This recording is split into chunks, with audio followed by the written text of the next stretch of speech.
வணக்கம். ஆகாஷ்வாணி புதுச்சேரி செய்திச் சுருக்கம் வாசிப்பவர் வீரமணி.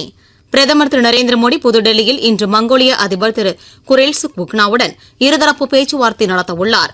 இரு தலைவர்களும் பரஸ்பரம் மண்டல மற்றும் சர்வதேச பிரச்சினைகள் குறித்து கருத்துக்களை பரிமாறிக்கொள்ள உள்ளனர்.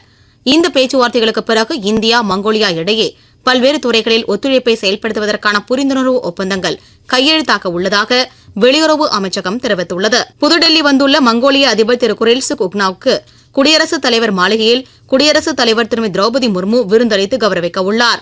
அதிபருடன் அந்நாட்டு உயர்நிலைக் குழுவும் இந்தியா வந்துள்ளது. காசாவில் அமைதியை ஏற்படுத்துவதற்கான ஒப்பந்தம் அமெரிக்க அதிபர் திரு டொனால்டு டிரம்ப் முன்னிலையில் கையெழுத்தாகியுள்ளது. இது உலகத்திற்கும் மத்திய கிழக்கிற்கும் ஒரு மகத்தான நாள் என்று அதிபர் திரு டிரம்ப் தெரிவித்தார். தாம் எடுத்த முயற்சிகளுக்கு ஆதரவளித்த பல்வேறு நாடுகளின் தலைவர்களுக்கு தமது நன்றியை தெரிவித்துக் கொண்டார். இஸ்ரேல் காசா அமைதி உடன்பாட்டின் கீழ் பிணை கைதிகள் அனைவரையும் ஹமாஸ் விடுவித்திருப்பதை பிரதமர் திரு நரேந்திர மோடி வரவேற்றுள்ளார்.